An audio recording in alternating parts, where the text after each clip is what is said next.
Bang Jafar ni dari Malaysia ni ya. Orang Malaysia 43 orang. 43 orang ya. Satu bus ya. Ya. Gimana ni keadaan Aceh sekarang? Kerajaan Aceh. Dulu 1-3 dulu kita mau datang ke Aceh tak berani. Sebab gaduh. Syederalun rombongan perkumpulan para pensiunan asal Kedah, Malaysia menggelar kegiatan penyambutan anggota baru di Aceh. Mereka memilih Aceh sebagai lokasi kegiatan sambil menikmati wisata alam dan wisata religi di negeri Serambi Mekah ini. Rombongan yang berjumlah 43 orang yang dipimpin oleh Abdul Jalil ini berangkat dari Alor Star Kedah 3 hari lalu. Selain berkunjung dan sholat di Masjid Raya Baitur Rahman Banda Aceh yang menjadi destinasi utama wisata religi di Aceh, rombongan ini juga mengunjungi berbagai situs bersejarah dan situs tsunami di kawasan Banda Aceh dan Aceh Besar. Ditemui serambinews.com di Kompleks Masjid Rahmatullah Lampu Aceh Besar pada Rabu 8 Februari 2023, Abdul Jalil yang didampingi Abu Bakar dan beberapa orang lainnya mengatakan mereka juga berwisata ke Sabang yang dikenal dengan pesona alam bawah laut. Pada Rabu 9 Februari 2023 malam, rombongan wisatawan asal Malaysia ini menggelar acara puncak yaitu penyambutan 3 anggota baru di Sijiwut Banda Aceh.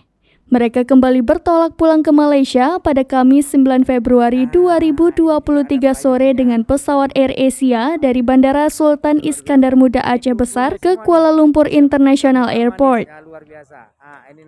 Abdul Jalil dan rekan-rekannya mengaku sangat puas berada di Aceh selama 3 hari 3 malam.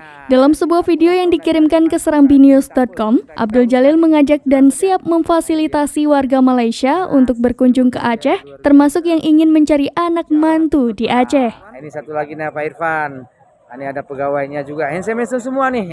Nanti tak apalah kalau nak cari mantu ke Aceh nih tak apa. Kita uruskan nih. Senang saja. Ini dia tempatnya.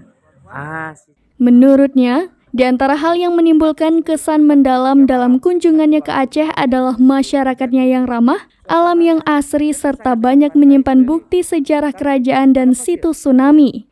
Tak lupa pula, Abdul Jalil memuji kebersihan restoran Sijiwut yang menjadi lokasi puncak acara mereka. Informasi yang dihimpun serambinews.com, kunjungan wisatawan asing terutama dari Malaysia mulai meningkat signifikan semenjak teraturnya kembali jadwal penerbangan langsung dari Malaysia ke Aceh dan sebaliknya. Para wisatawan Malaysia ini mengatakan, direct flight dari Malaysia ke Aceh ini sangat mempermudah bagi mereka untuk melakukan kunjungan wisata religi dan bersejarah ke Aceh.